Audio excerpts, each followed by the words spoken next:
D. Watkins with Salon TV, and today I'm joined by Valerie Jarrett, former senior advisor to President Obama. We're here to talk about her fantastic book, Finding My Voice, available everywhere books are sold. How are you doing today? I am terrific on this kind of rainy day in New York, but that's okay. Beautiful rainy day. Right? Beautiful rainy day. It could be snow. It's the first day of summer, so I'm pretty happy to be here. Could be snow. So I want to start with the title. I think Finding My Voice is such an interesting title because regardless of race, gender, ethnicity, finding our voice is something that we all have in common. It's a constant journey, and it's extremely important. How'd you find your voice? Well, it took a while. I will say I grew up painfully shy, D, which is hard for people to believe now since I can't seem to stop talking.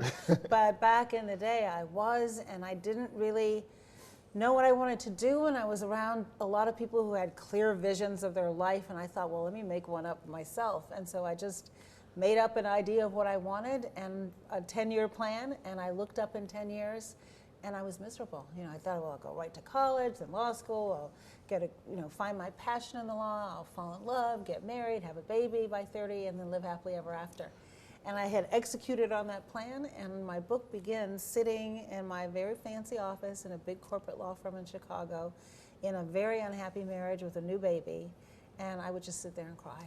So can you talk about the pressure? Because you mentioned planning, and with social media, young people plan on even a higher level now. So if you're like a type A personality and you want everything to happen a certain way, and my grandma used to always say you can make a plan, but you can't plan the outcome. That's exactly right. Wise lady. Yeah. So could you speak to that? Well, she's like pudding. She's just like pudding woman. Yeah. I love her already. So I think, look, you make these plans and then they get very comfortable.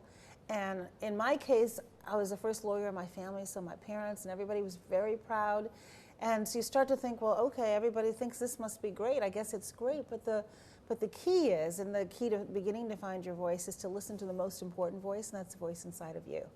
And the voice inside of me was saying, this is not my calling. And particularly after I had my daughter and I went back to work, and I'd leave her every day, and I said, I'm leaving her and I'm doing something so completely unfulfilling. And Mayor Harold Washington had just been reelected mayor of Chicago, first black mayor. And I had knocked on doors for his campaign. I was just like thousands of people across the city who fell in love with him and for the first time felt really connected to the city. Like before Harold Washington, I didn't know who my local alderman was. I probably didn't know how many aldermen there were. I didn't know anything about how the city worked because it didn't seem relevant to my life. But he made me feel like he was my mayor. It's crazy that you said you have to listen to yourself, right? Yeah. Because in my experience, and I've had these fights with my friends, I feel like no one lies to you more than yourself. We will tell ourselves that a situation is good and that a situation is working, and that if we focused a little more, or if we, worked a little harder, then things will go in our direction. How do you beat that? Well, this is how I felt about my marriage. I thought I can just will this to work. And if I just am accommodating and try to be solicitous and try to think of all the different ways that I could make this person respond to me the way I want them to, then I can make it happen. We think we can change people. We think, well, and that's what my grandmother says, you cannot change a leopard spots. They kind of are the way they are. You can work around the edges, but they're basic core. And I think in my case, I married the fantasy of who I thought my husband was. I'd had a crush on him since I was 8 and he was 12, and he didn't pay any attention to me at all until I was 25. And when he looked at me, I thought, I'm going to marry you, right? And so little thought went into such an important decision because I thought, well, if I marry somebody who looks good on paper, it made sense. And he will complete me. He will make me happy. He was a doctor like my father. Our moms grew up in the same apartment building. Our dads were friends. There was so much that made sense in terms of him being figuratively the boy next door, but I hadn't actually gotten to know him. And I think so the question is, you're right, we do kind of tell ourselves all kinds of things, and so the question is, are you being honest with yourself? Are you doing that gut check to say, does that fantasy actually bear any resemblance to reality? And I have this fantasy of a life, and I was getting a lot of positive reinforcement. My friends were so envious that I had this high-paying job and fancy office and all this stuff. And what my friend who had worked for Harold Washington said, look, you need to feel like you're a part of something bigger and more important than yourself. Just simply working for these clients at a private law firm isn't fulfilling. So why don't you think about public service? And so I took this leap of faith, and everyone thought I was nuts because I took a cut in pay. My office had a window facing a cubicle, facing an alley. It wasn't even an office. And I just said, I think this is going to be right for me. And worst thing that would have happened is if it hadn't been, I can always go back to a law firm, right? Yeah, you can always go back to practicing law. But I had a safety net around me. But I think one of the other mistakes I made early on is that I also thought I was superhuman, right? I was superwoman. I was going to have it all, as I defined it, which meant doing it all myself and never asking for any help. And so I did lie to myself about, I have this. Anytime anybody tried to help me, no, I got it. Meanwhile, balls are dropping all around me, and things are a hot mess. That's a common theme in having conversations with a lot of women. Can you have that perfect relationship? Can you have that perfect child? Can you maintain that perfect career? Can you go out to brunch with your girlfriends on Sunday and talk about how perfect everything is? And that's not life. It's not life. You know, but it doesn't mean, when you look back, and I'm now at the stage, having written this book, where I spent a lot of time looking back, and to me the question isn't, did I have it all? Was everything perfect? The question is, did the multiple chapters add up to a whole life? Each one has trade-offs. Each one has challenges. I mean, I can remember when my daughter was young, I felt like, to your point, if I were just smarter, more efficient, better organized, then I could do this. And there must be something wrong with me that this is so hard. And it took me a while to realize, no, it's just hard. And it was hard for me with so much going for me. What about those working families that are doing 2 shifts at minimum wage with no safety net around them and 1 paycheck away from bankruptcy if somebody gets sick or in an accident or whatever might happen to you? And it's part of what drove me when I was in the White House to try to advocate on behalf of those families that didn't have what I had. But the question I think I started to come to terms with is, look, I have to be more willing to open up and tell my story and not try to pretend everything's perfect. Because was that difficult? Very hard, because I had to admit, first of all, to myself, like, okay, this marriage is actually not working. Okay, this fancy law firm is not fulfilling to me. And when my marriage broke up, I actually felt I was a failure. And it took me a while to realize, oh no, it just didn't work out. And you can't let your things that don't work define you as a failure as a human being. It just didn't work out. Nobody died. So I think my message to young people particularly is, don't set such high expectations for life that you can't possibly meet them, and then you'll be a disappointment to yourself. I think that be more adventuresome, and it's okay to fail. It's okay to stumble and fall. I think you're extremely qualified to put that message forward. And I say this because you have an extremely rich family legacy. Like, everybody went to college, and everybody took education seriously. Like, a lot of us, I'm a first generation high school graduate, so like, I didn't have those pressures. So part of me, or part of a lot of people think, wow, I wish I had more mentors and people around who went to school so we could have had that culture of education. Yeah. But then another part of me is like, hey, I could just skate through this because nobody else did it.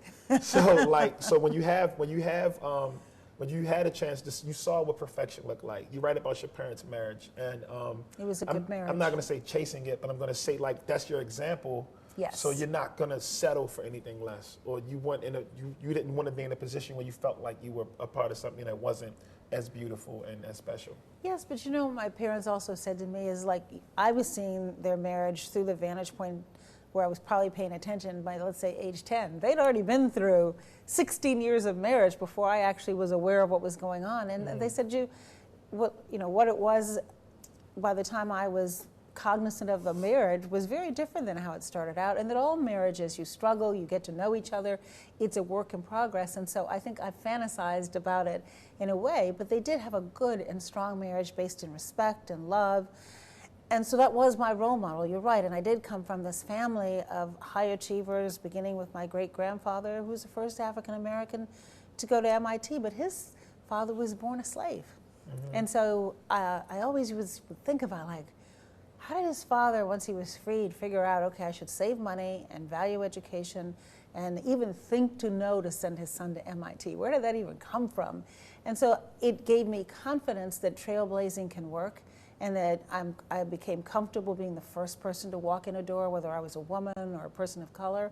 But I also felt responsible for leaving the door open and helping other people come through it. Were you aware of that power of legacy and story when you first got into public service, or is it just something that you became aware of over the years? From my family? Yeah. No, I knew about it because my grandmother talked about it all the time, and she had photographs of all of these folks in my family on the walls of her home, and she would make me listen to these stories because she wanted me to appreciate where I came from and that people had sacrificed for me to have opportunities that perhaps they didn't have, and that I needed to be mindful of that as well. And then my parents reinforced the same thing. They used to always say, hey, you know what?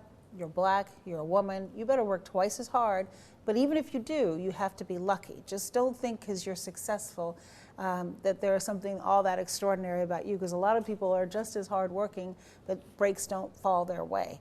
And so all of that, I think, grounded me and gave me a safety net of love and support that I could take chances that a lot of people aren't in the position to take. And for them, I'm very grateful.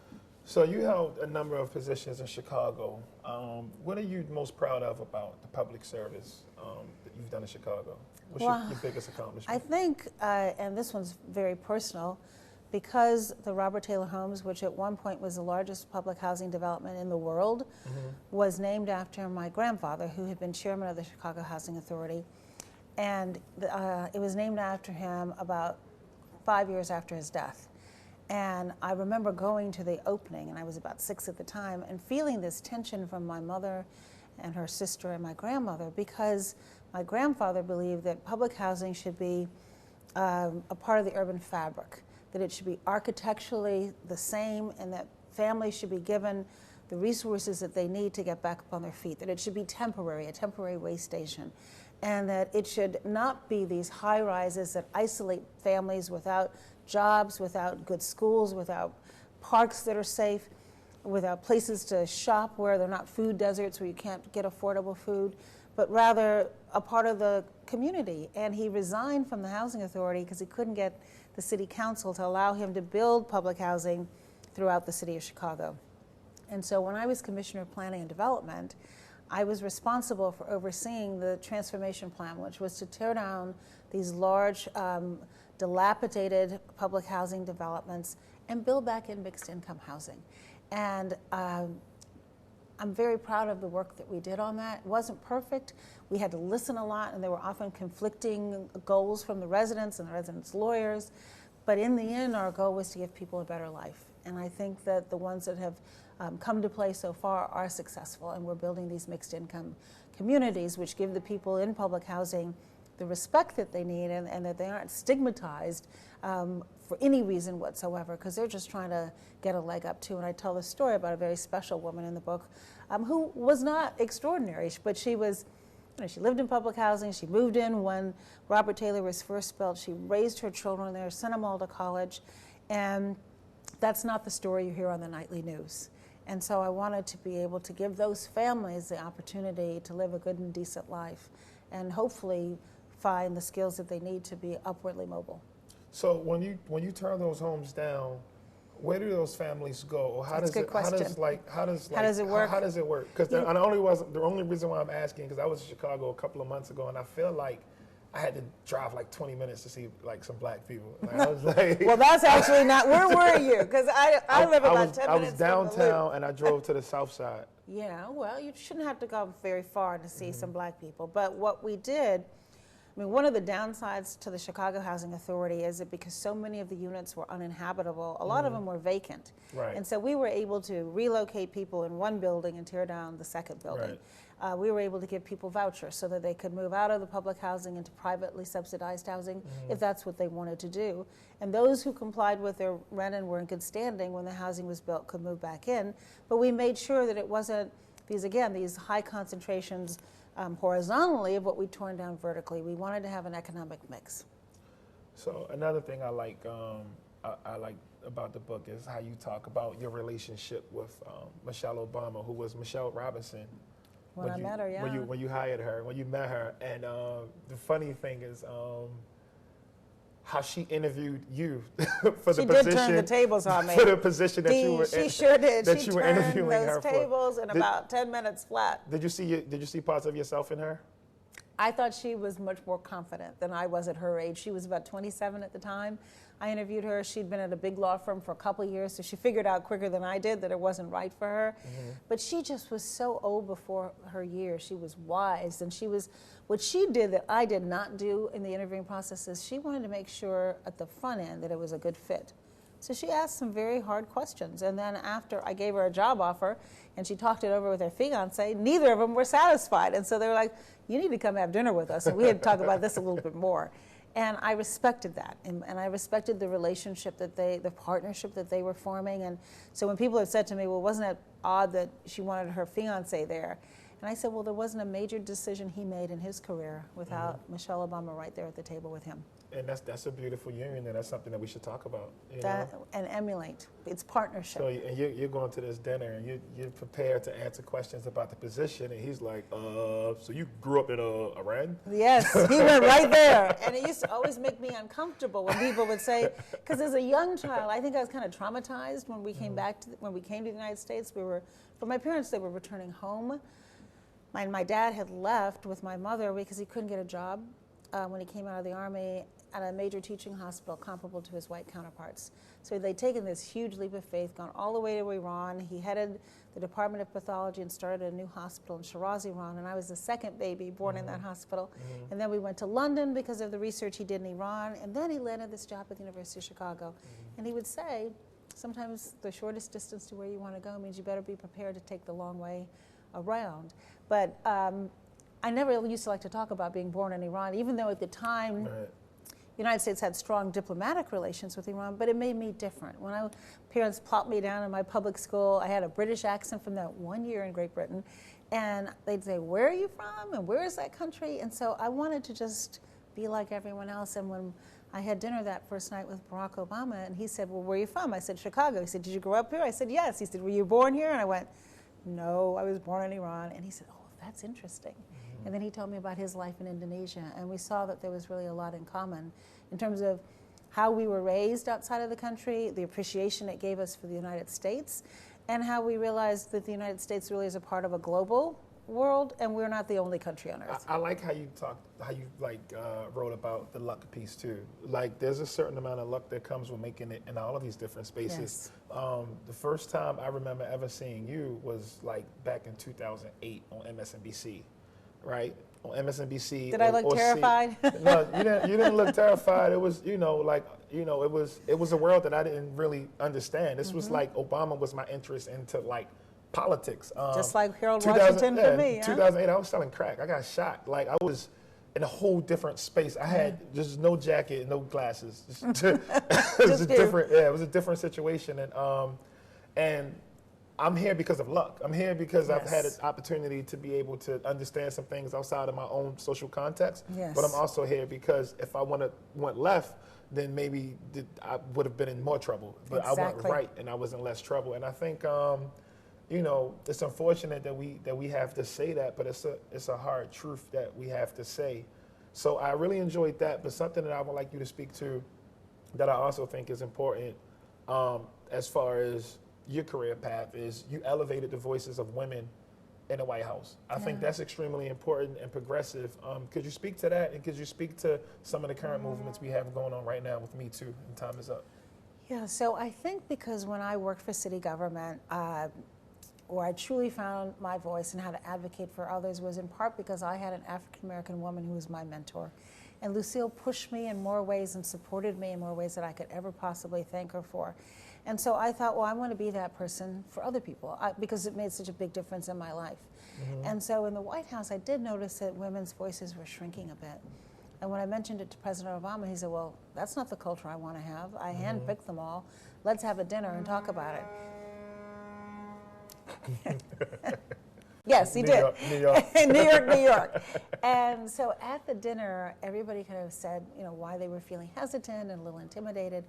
And he said, look, I value your perspective. I believe that diversity of ideas will make my administration stronger. And so you need to fight for me. It's not about you. it's about your ideas and how they will help me.